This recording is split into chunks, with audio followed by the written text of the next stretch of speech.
Time for a tome! Hello everybody, E here. Welcome back to another National Book Award review. This is the third winner, I believe. First in 1950 was The Man with the Golden Arm. I've already reviewed that. Next up is William Faulkner's Collected Stories, one in 1951, I believe.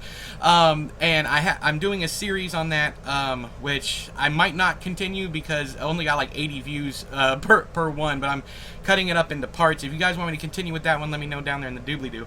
But now we're up to 1952, and who won? James Jones won with this absolutely chonker of a book, From Here to Eternity. The movie, I believe, is far more famous than this book ever was. It had Burt Lancaster, Montgomery Clift, Deborah Kerr, Donna Reed, had a gang of people, and looking at their characters, they don't really fit the characters I saw in the book, but that's beside the point. We're talking about the book.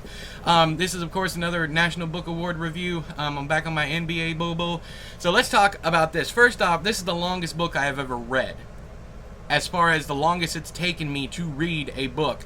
It's only 850 pages in this edition, but it's the font is teeny tiny, and it's just brick after brick after brick after brick of text. Of course, I pick all the ones that have great amount of dialogue.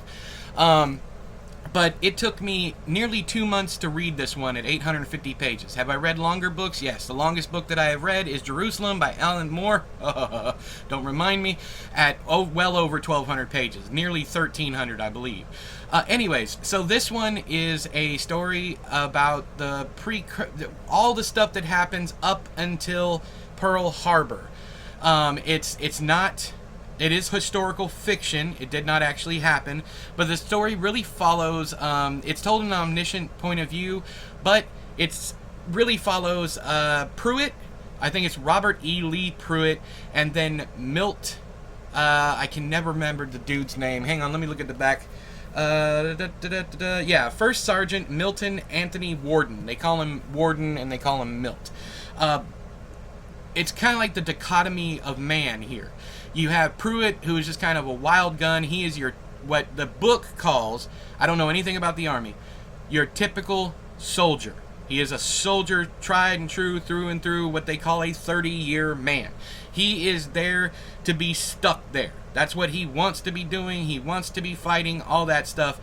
I want to say something real quick about the Pearl Harbor aspect. This happens in Hawaii, and it happens, where is it? Let's see here. I keep forgetting, but anyways, it's a certain area of Hawaii that it takes place. Schroeder Field, something like that. Anyways, I don't want to get hung up on that, because the most important part here is the characters. The characters are absolutely phenomenal. This is another 5-star read from the National Book Award. It's just they pick books that feed my soul. It nourishes my insides. It's just amazing. I don't know what it is about the National Book Award. I think it has to do with the fact that it is an award that is chosen, the winner is chosen by other authors. It's not just random people or art critics or literary reviewers, any of that stuff. It's actually picked by authors. Me, myself, being an author, check out The Last Freak Show by S.C. Johnson. I think that's what it is. I think that it's because these are books that authors have picked because authors know the craft. They know what these people are doing in these books. I guess scholars would too, but yeah. Anyways, now for the main point of all that rambling. If you did not like all the rambling I just did, you're not gonna like this book. This book rambles and rambles and rambles because it has so much stream of consciousness. It has so much just day-to-day life in the Army that a lot of people would open this up, read like 20 pages and go, oh, hell no. The chapters are hella long for this kind of book. Every other war novel I've ever read had really short, punchy chapters. This one, and I have not read a lot of war books, but I'm trying to fix that. A lot of the winners of the NBA is war fiction. So this one takes place all the way up until the point of Pearl Harbor, and I thought Pearl Harbor was going to be a bigger part of it than it actually was. You don't even get to Pearl Harbor until after page 700. But the meat and potatoes of this is Pruitt and Warden and their, I guess, significant others. Warden is having an affair with a woman named Karen, whose husband is his commanding officer, is his CO. Now, Pruitt falls in love with a prostitute. These two stories couldn't be more different, and I think it's the comparison of these two lives, these two men who both think they're like alphas and all this other stuff, all this other toxic masculinity going on in the head.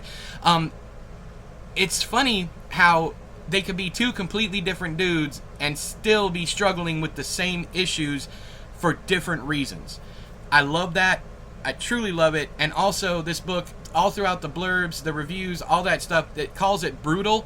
It is absolutely brutal. It broke my fucking heart. The book made me cry at least twice, and I wasn't expecting that from a war story that does not take place during a war. Now, there's the beginning of our involvement in the war, but it's not like they're over in Germany or Japan or anything like that. Literally, they are just stuck on this island. I loved all the stuff about Hawaii. There's another one I have, Sharks in the Time of Saints or something like that. I need to finish reading that one also, but I love that as a set piece. But mostly, I know it's more than a set piece. It's the culture also, and I was so shocked and surprised at how well Jones respected that culture. To show that, like, there's one part where Warden is doing like the traditional dances, and Karen, the woman he's having the affair with, is thinking that she's surprised that him being white, that he can do it. I thought that was funny. White man can't dance, jump, or any of that stuff. I thought that was funny. The relationship between Alma and Pruitt was very, very toxic. She was manipulative. He was manipulative. They both pretty much hated each other, but they loved each other also. And the book seems to make a focus of relationships. If they go on too long, you end up hating the person that you're with, and that is part of love. I disagree with that completely. Me and my wife have been together for 22 years. I love that woman to death. She is my best friend. We still just hang out on the couch and play video games together. And if there is an issue, she hasn't let on, that kind of stuff. But dude brain, who knows? I'm not going to worry about it because I know how she treats me when I'm around her, and I feel the same way about her. I would do anything for her. She's my best friend. She's my lover, all those things. And I don't feel like hate is a part of love. I have never been mad at my wife. I've never even been disappointed with my wife. If anybody's the fuck up in this relationship, it's me. But she has never held any grudges against me. There's just no hate in the relationship. We have our trials and tribulations. We have our arguments like any couple. But I don't think hate is a part of love. In fact, I think hate defeats love. If you can focus on the love, you can defeat the hate, at least to some extent. I'm not even going to get into the hateful mindset of some people nowadays, but you can't love them. I've tried. My own family members, I've tried, and you just can't do it. At least I can't do it. If you can, you're a better person than me. This book, at first off, right off the bat, I had to shut my brain down because the main character, one of the main characters, there's the two guys, there's Warden and there's Pruitt. Pruitt's name literally is Robert E. Lee Pruitt. So he's named after the Confederate general, Robert E. Lee. I didn't want to read it just based on that. I thought it was going to be full of, racism, and there is plenty of racism, don't get me wrong. But it's like the author's trying to say it's a bad thing. And what I mean by that is it's shocking because this book is from basically Jim Crow era.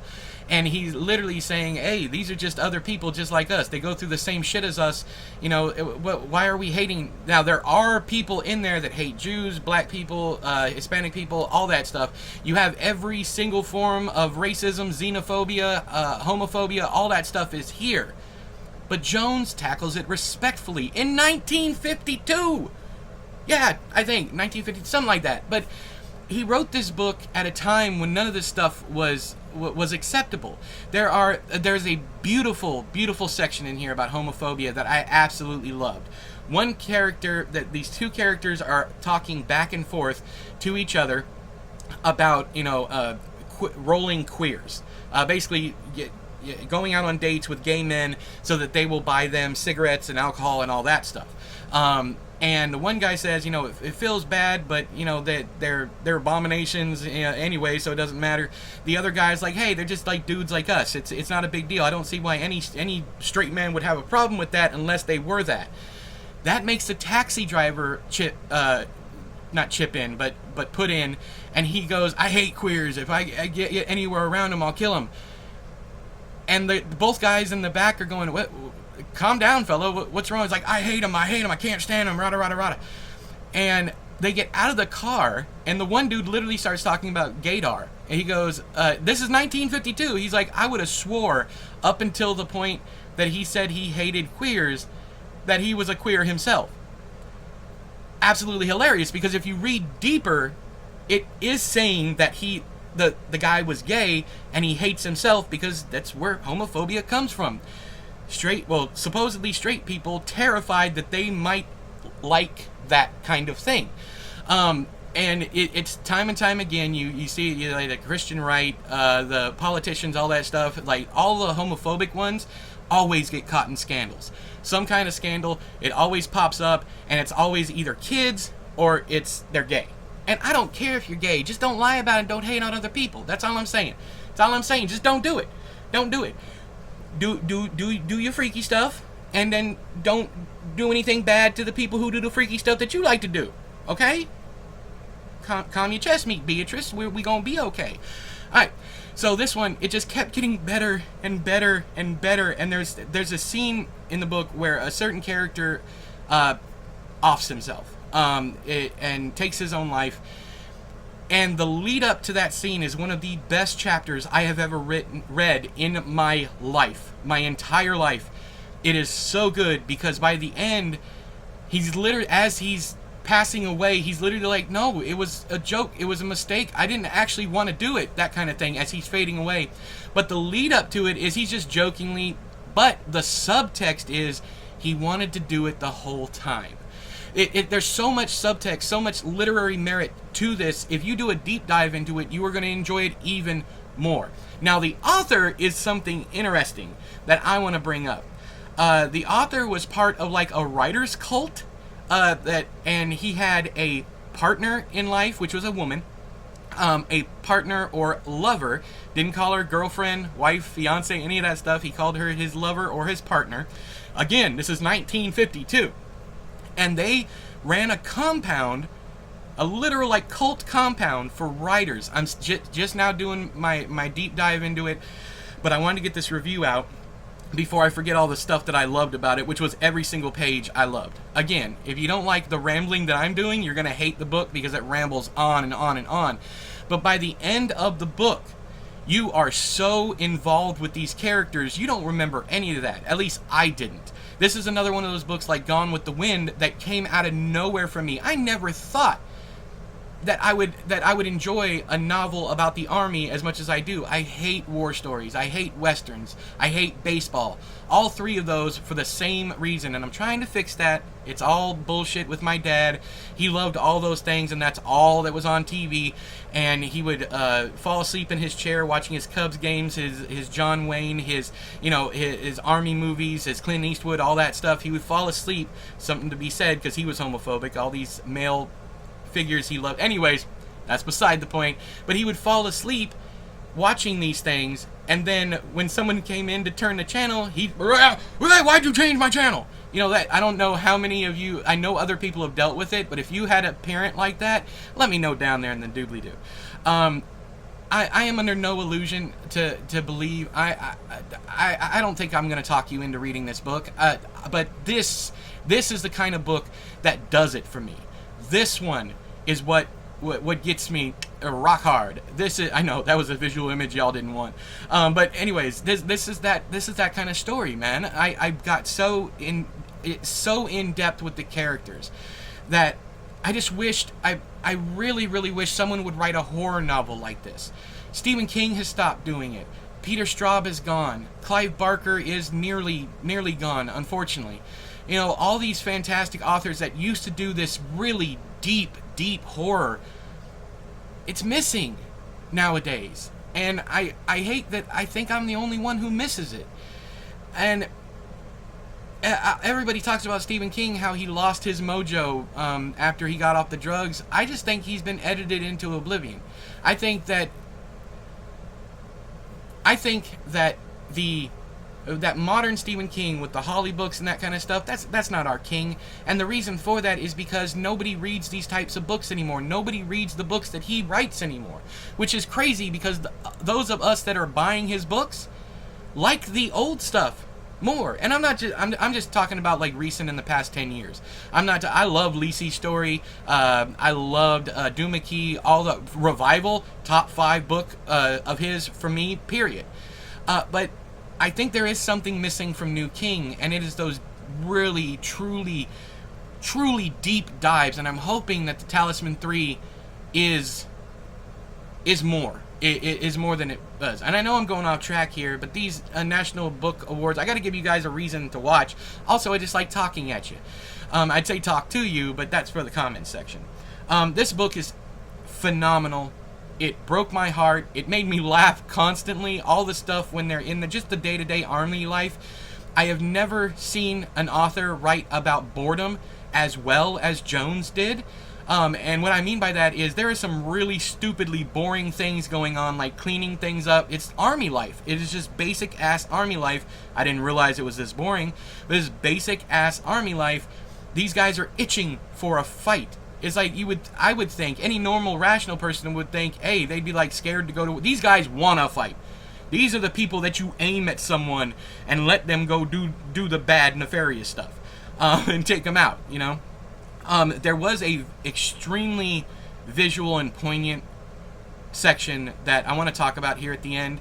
That is, there's two, actually. The first one I'm going to talk about, there's a scene as soon as Pearl Harbor, the actual fighting starts. There's this scene of this little boy running down the street. Now, James Jones doesn't spell anything out for you. You have to pick all of his stuff. Now, this one's a little more on the surface. The next one isn't, but this one's a little more on the surface. This boy running, he does not say that the boy gets shot. What's happening is the Japanese planes are flying in, and they're shooting their machine guns. There's a kid running to tell the army guys, hey, look, the planes are coming, they're attacking Pearl Harbor, rada, rada, rada, and he takes off running. Then the plane goes by, all the guys are like, holy crap, it's actually going down, let's go. They get the guns, they get all the other stuff. Just before Warden. Just before Warden turns to walk away, he looks up the street where the boy ran, and he follows the trail of where the bullets have embedded into the concrete and kicked up dust and all that stuff. He's looking down there, and through the dust and debris, he sees the boy laying in the middle of the road. And it was such a stark image. It's kind of like Gage's shoe in Pet Sematary. And, it even pops up. It's so iconic, it even pops up in Insomnia. There's something about that where you don't say, oh, a plane swooped in and, machine gunned this boy down. It's so much more poignant to see the aftermath and let the reader decide what they have seen. I love that stuff.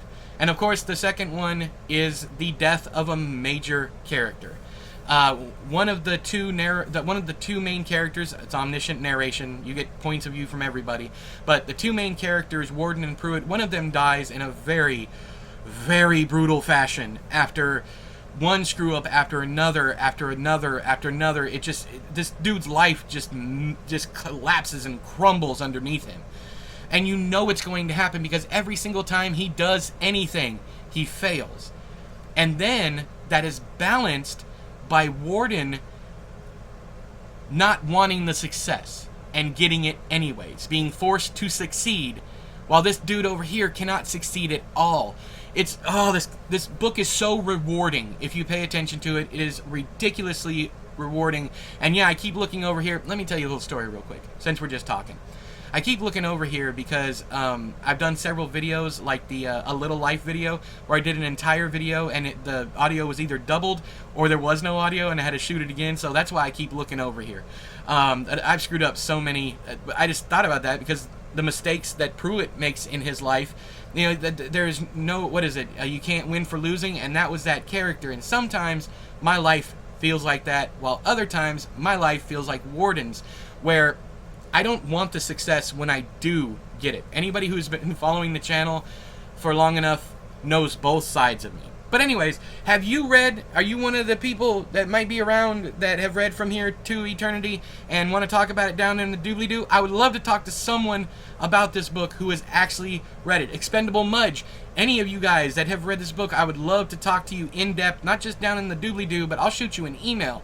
If you want, let me know down there. Comment section is the doobly-doo. If you're not familiar with YouTube history and lore, the doobly-doo is the comment section, or the description, depending on which old heads you watched. But anyways, until next time, I have been E, you have been you. Thank you so much for hanging out with me for 21 minutes. I appreciate you, and I'll see you in the next one. Bye-bye!